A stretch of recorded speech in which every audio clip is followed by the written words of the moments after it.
Good afternoon, everybody. My name is Nelson Lafreniere, and with me today are... Teresa Stoutsbury. And Kimberly Nugent. And we are representing the Forensic Science program at Ontariotech. And apologies for not being able to attend in person. Everybody's really busy at this time of year, but we wanted to have a chance to tell you about what we're doing in terms of education and research here.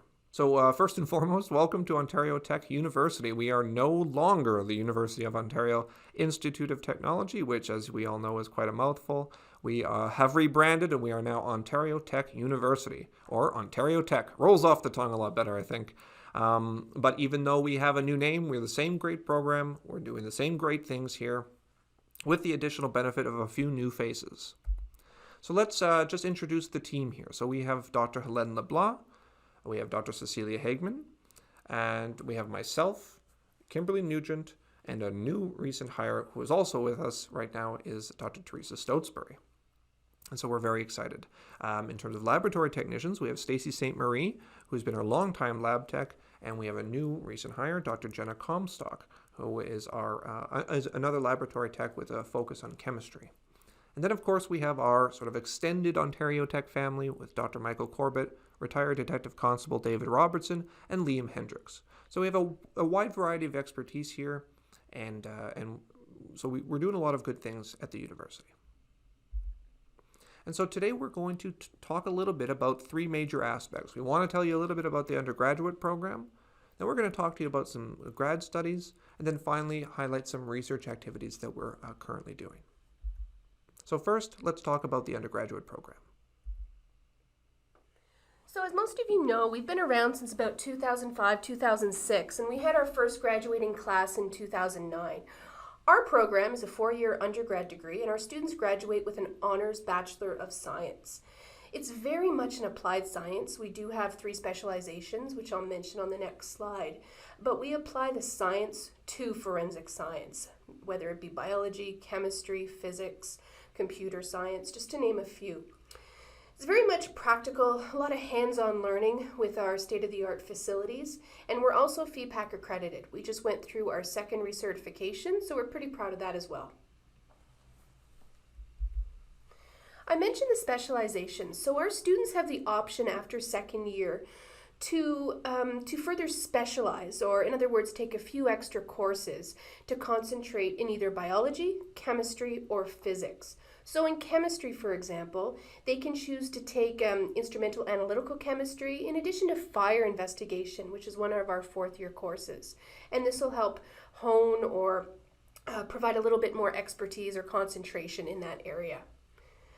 Some of our core courses, which all our students take, include crime scene science, criminalistics, and those 2 in particular are of particular interest to our students. So after first year is done, where they've learned all the basics, we try and then get them into the lab, into the crime scene house to start applying that knowledge. So crime scene science is very much the science of the crime scene. How do you approach a crime scene? What is chain of custody? Why is it important? A lot of documentation, a strong emphasis on forensic photography, and then taking elements of that back to the laboratory, and what does that mean?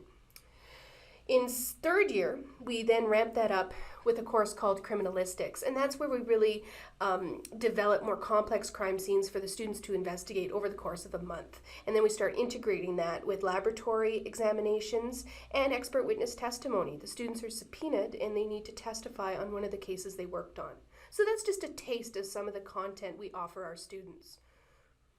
And also within the FEPAC sort of guidelines, we, even though we maintain those, we also have some flexibility to introduce some new courses for students. For example, in the summertime, we recently launched a assassinations course. So while it's not included in the core courses, just to highlight, we do have the ability to offer our students some other unique experiences as well. So in terms of facilities, equipment, and instrumentation, what we offer is quite broad. And because we're new, we're quite lucky in that we have new equipment that hasn't reached the end of its lifetime. And we are very well supported by the university in that we have a healthy budget to spend on new equipment each year. Some broad instrumentation and equipment dedicated to crime scene investigations. For example, I mentioned photography kits, team kits. We do a lot of fingerprint enhancement and staining, so along with that comes like the super glue, DFO chambers. We have a laser and forensic polylight flares that we use for alternate light source activities. We just acquired a Faro 3D scanner and the imaging software that goes along with that to recreate crime scenes in 3D. And I don't know if I mentioned it here, but we also now have a megaspeed high-speed camera we use it for projectile blood spatter analysis to take slow frame rates of projectile behavior in space. Some equipment more dedicated to the natural sciences, biology, chemistry, for example. We have a sequencer to do profile analysis for SNPs. We have real-time PCR and liquid handling extraction robot. GCMS, portable GC to do blood alcohol analysis, a lot of microscopes for trace evidence analysis, in particular a comparison microscope and macroscope, and we also do refractive index of glass. And we also try and marry the old school technologies, the tried and true methods of investigating a crime scene with newer software. And this might resonate a little bit more with this new generation. So for example, blood spatter analysis. We'll do the stringing technique with our students, but have them compare that to software that's out there specific for blood spatter analysis. We also use technology for fire evidence collection, scene documentation, and then various databases, for example, cartridge head stamp guides. And all these equipment and instrumentation obviously are used in our program, but we do work with external organizations and are happy to partner for use of this equipment. In terms of our facilities, I mentioned we do a lot of practical hands-on learning, and we're lucky in that we were the first of the forensic programs to have a crime scene house. Our crime scene house is about 10 minutes from campus, and it sits on the Winfields Farm property, and it's a two-story house, which is quite large.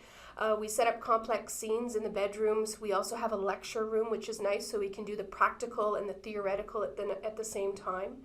We have a large outdoor space where we do vehicle examinations. We have about 4 or 5 vehicles for that, as well as a large field where we do archaeological and clandestine grave recovery. Now, once the students get to 4th year, they must complete a capstone project. And this is basically an experiential learning opportunity that'll bridge the gap from their undergraduate experience to the next steps in their career. So the traditional routes that you might be more familiar with are the honors research thesis project or maybe a directed studies. So our students have the option to do a research project, and this is where we partner with an external organization, so law enforcement, Canadian Border Service Agency, Centre of Forensic Sciences, the Pathology Service, and this allows the students to work for about 7 months on an independent project with an external supervisor. Directed studies, on the other hand, this is basically a research project without the research component, and this allows students to really hone their writing skills and dive deep into the literature and focus on one aspect of forensic science in particular. The newest capstone opportunity for our students, and becoming the most popular, is the mock crime scene practicum. This option allows students to investigate a complex crime scene over the course of 4 or 5 months.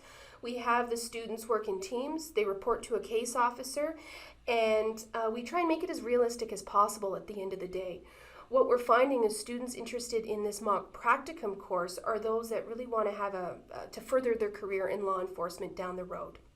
What's a really exciting highlight about blending what each of the students have learned in the 3 different capstone projects is that they all come back together in April for our annual Forensic Science Research Day. And they all get to present their results, talk about their experiences, what they've learned.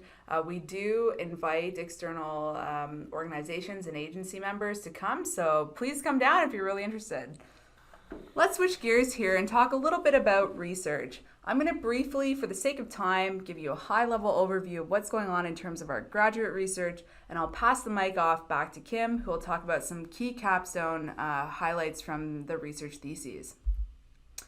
We have graduate students that take research-based master's and PhD programs. They're not course-based programs, again, just emphasizing that our students do complete research theses. The 2 programs offered for students that do have forensic-based projects include the applied bioscience. We do have degree programs, master's and PhD degree programs in applied forensic bioscience. where our students do conduct projects in chemistry, biology, and ecology. More recently, with the onset of my onboarding, students are taking master's and PhD programs in material science. What's great about some of our graduate students is that they do have opportunities, like other programs, to travel internationally and conduct research abroad. Just giving you an example here, on the right-hand side of our slide here is Angela Skopik. She's featured here at the Australian after facility, the Human Taphonomic Facility, conducting research alongside Dr. Shari Forbes. Quite exciting. She should be finishing her PhD shortly from the Applied Forensic Bioscience program. We do have facilities where we often collect data for our research. We do have an ecology and decomposition facility, not humans, at the moment. And again, undergrads and graduate students collect data there. We have the Winfield Farms, we have an Environment Canada weather station, and this is where we collect our meteorological data. One of the most awesome bits about being at Ontariotech University is we put the tech in Ontariotech University. We do have access to cutting edge equipment. I'm not going to rhyme them all off for you, but just know that our students are working and gaining firsthand experience with cutting edge techniques. Again, asking a research scientist to talk about research could take all day, but I'll give you the quick and dirty of what's going on. We care a lot about decomposition. In this field, we care a lot about identifying volatile organic compounds and also conducting forensic entomology. So we have a variety of research programs in that. We are also very interested in transfer and persistence, from everything about small chemicals that are transferring and persisting in the air, drugs and toxicology, DNA, blood stain patterns, you name it. We identified trace amounts of compounds, what they are, how much there are of them, and how long they actually stay in the environment. I know these are key research questions that can be quite exciting. Yeah, and a good example of that, Teresa, is something Cecilia Hagman's working on, and that's the persistence of glass on footwear in the environment. Very cool. Very exciting work. We do have expertise, like I mentioned, in instrumental analysis. So again, identifying small amounts of compounds, where are they, with high degree of accuracy and precision. We do have expertise in material science, not only characterizing these materials, but how can we build fake analogs? So some of you may have worked with some of our products there.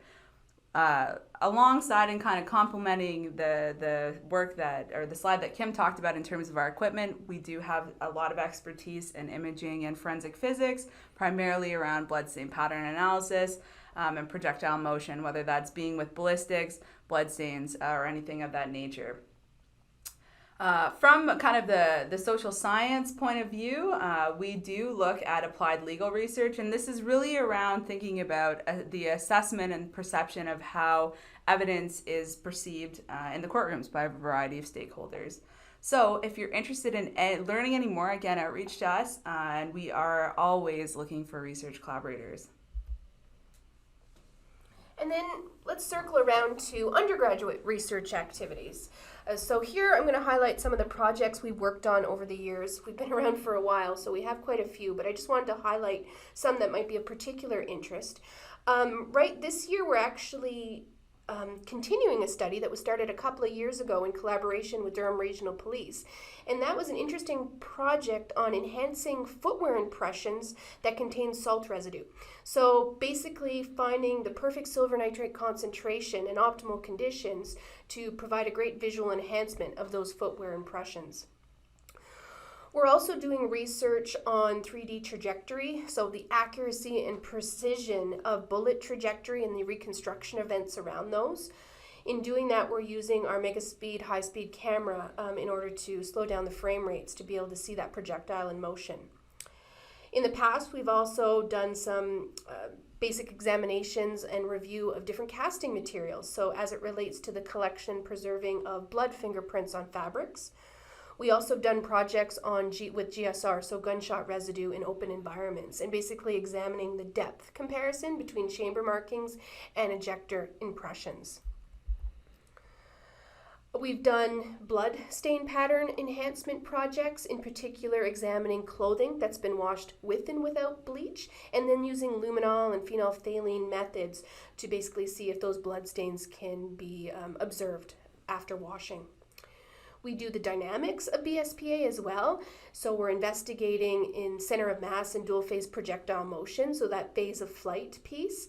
And a project that a student's working on this year, again, that has been started a few years ago, was the penetrating capabilities of air guns. So differing BB guns and their velocities and the depth of penetration and analysis of that projectile behavior in space.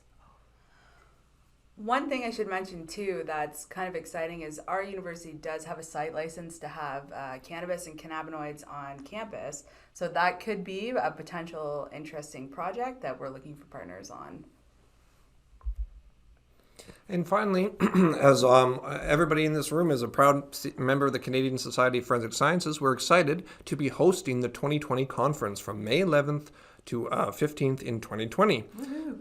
Very exciting. We understand it conflicts with the Ofia conference, but we do plan to highlight student research near the end of the week, and so hopefully you are able to attend. We would love that. And right there is a link to the conference website.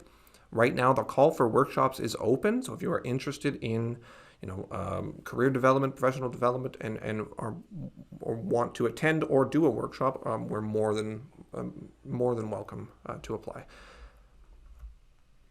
And finally, if anything in this talk piques your interest in terms of collaborating for research projects or anything else, please feel free to reach out to us. And the primary point of contact would be Kimberly Nugent.